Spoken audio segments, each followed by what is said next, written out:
میرے نبی پاک صلی اللہ تعالی علیہ وسلم کی مسجد تعمیر ہو رہی ہے۔ مسجد نبوی شریف میں سب سے پہلے فرش حضرت عثمان غنی نے بچھایا، جگہ حضرت ابو بکر صدیق نے خرید کے دی، سب سے پہلے اس میں روشنی جناب تمیم داری نے فرمائی، اور مسجد نبوی شریف میں جب تراویح کی جماعت ہو رہی تھی تو چراغاں کا بندوبست حضرت عمر فاروق نے کیا،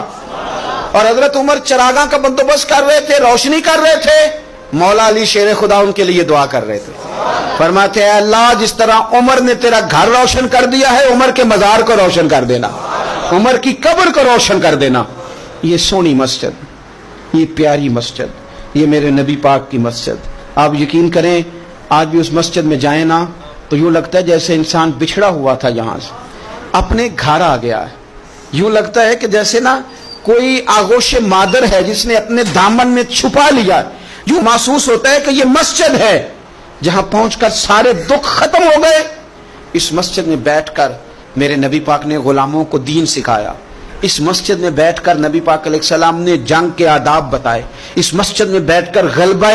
اسلام کی تدبیریں حضور نے بیان کی، اس مسجد میں بیٹھ کر میرے نبی پاک صلی اللہ تعالی علیہ وسلم نے اپنے غلاموں کو رب کریم کی بارگاہ میں رجوع کرنے کا طریقہ بتایا۔ یہی مسجد تھی جہاں حضور سجدے کرتے، یہی مسجد تھی یہاں حضور امت کے لیے دعائیں کرتے۔ اور سنو میرے بھائیوں، رحمت کے یہاں جھمیلے ہیں کیونکہ حسنین یہاں پر کھیلے ہیں، یہی وہ مسجد تھی یہاں حسنین کریمین حضور کے ساتھ کھیلتے۔ میرے نبی پاک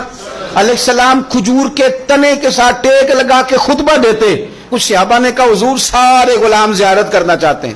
تو فرمایا ممبر بنا دو، 3 سیڑھیوں کا ممبر بنا، اور حضور جس تنے کے ساتھ ٹیک لگا کے خطبہ دیتے تھے جب قریب ممبر پہ آئے تو وہ رویا۔ صحابہ کہتے ہیں رونے کی آواز آتی تھی، بندہ نظر نہیں آتا تھا، حضور گئے جا کے اسے سینے سے لگایا، سینے سے،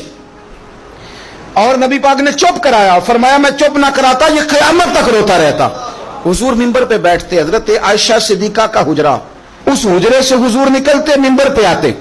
ممبر سے نکلتے وہاں جاتے۔ او میرے بھائی غور کرنا، حضور جا رہے ہیں آ رہے ہیں، فرمایا وہ میرا گھر یہ میرا ممبر، ماں بین بیتی و ممبری روضۃ من ریاض الجنہ، فرمایا میرے گھر اور میرے ممبر کے درمیان جتنی جگہ ہے جنت کی کیاریوں میں سے کیاری ہے، یہ ہے ارض جنت، یہ طیبہ کی زمین ہے، جنت بھی یہی کیونکہ مالک جنت بھی وہی ہے۔